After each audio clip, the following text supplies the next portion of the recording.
भोज में आए लोगों की सेवा टहल करते हुए गांव के नाई छकोड़ी ने जब सुना कि इस बार की तीर्थ यात्रा में ठाकुर बारिस्टर सिंह क्रोध का त्याग कर आए हैं तो उसे बड़ा आश्चर्य हुआ।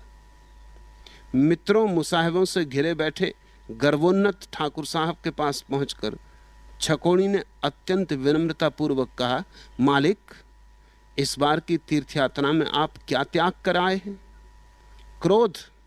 छकोड़ी, हमने अब जीवन भर के लिए क्रोध त्याग दिया है। सहज शांत वाणी में ठाकुर साहब ने कहा, धन्य हो, चारों धाम की यात्रा, 4 गांवों का भोज और क्रोध का त्याग, बड़े महात्मा हैं मालिक आप।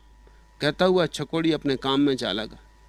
थोड़ी देर बाद वह फिर लौटा और ठाकुर साहब को भोज की सुव्यवस्था की जानकारी दी और निहायत मुलामियत से बोला, इस बार तीर्थों में हुजूर क्या छोड़ा है?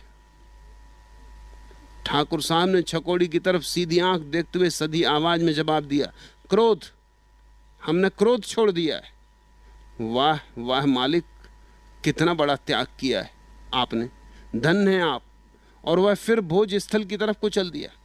कुछ क्षणों में छकोड़ी फिर लौटा और इधर उधर की बातें करता हुआ ठाकुर साहब से बोला धीरे से, माई बाप, तीर्थों में इस बार आप क्या त्याग कर आए?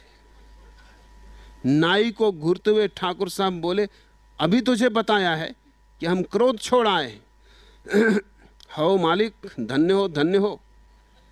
थोड़ी देर बाद फिर छकोड़ी आया और चुपचाप ठाकुर साहब के पांव दबाने लगा। फिर उठा और उनके पांव छूता हुआ बोला, हुजूर, अब की तीर्थ यात्रा में आपने कौन सा त्याग किया?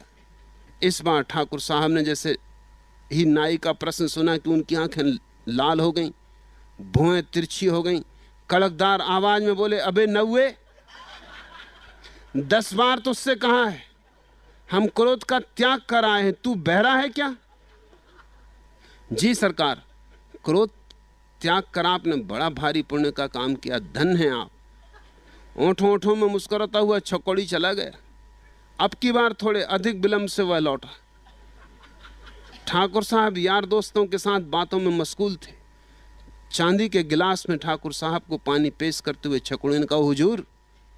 छकोड़ी का स्वर सुनते ही ठाकुर साहब की आंखें कपाल से जा लगी। भौचक छकोड़ी थोड़ा पीछे को खिसका। ठाकुर साहब ने अपना जूता उठाया और छकोड़ी भागा। आगे आगे पानी का गिलास लिए छकोड़ी नाई और पीछे पीछे हाथ में जूता